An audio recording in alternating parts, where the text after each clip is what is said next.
everybody, CW here. I got another rifle I want to share. I've been alluding to this one for a little while, but I haven't showed it to you yet. We've done a couple of videos on the 3220. This one is a 2520, and it's another Savage. This is a Savage 23B. Now, they made a number of these.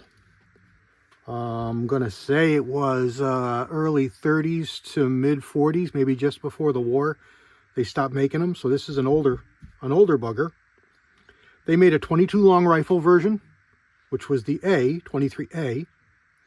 Then they made a 23B. They made a 23C, which was 3220, and a 23D, which was 22 Hornet. Pretty neat rifles, all pretty similar.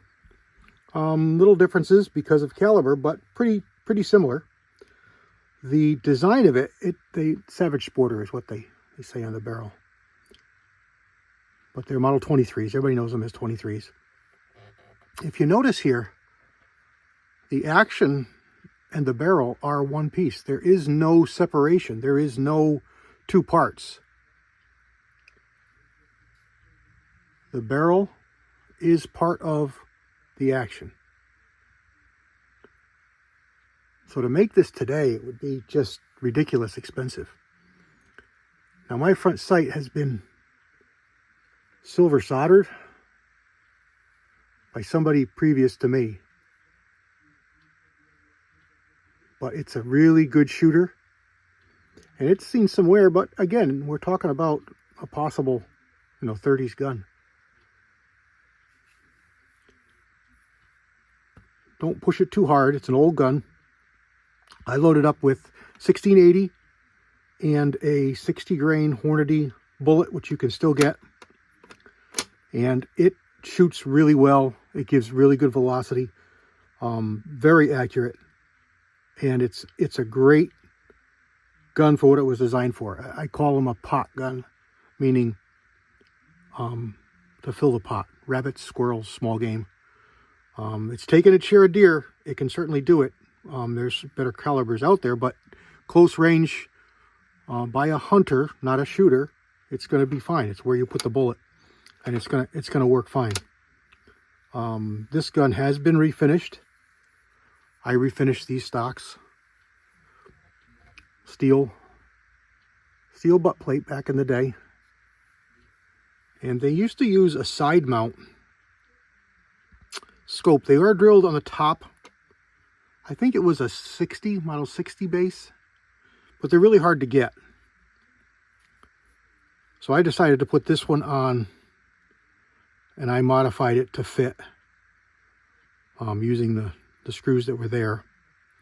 And then I put on a Leupold Vari-X 2 2-7. Just a classic scope on a classic gun. For the longest time, I kept it the way it was, original, new. But then I said, what am I doing it for? I'm going to enjoy the gun. So I went ahead and refinished it, and I went ahead and put the scope on it. I didn't take all of the hickeys and dents out of it. I kept it a little bit of its character in there. I just basically got finish on it because it really lacked finish most everywhere. Stamped trigger guard, nothing fancy, hole in the stock for the trigger to come out. Even the magazines are kind of crude. There's no clip retainer on them. They kind of go in and just rock and grab this little latch in the back. There's no button, nothing like that. And actually, on some of these calibers, these magazines cost you as much as the gun. And they are written on them what they are. 2520, 3220. Savage Sporter.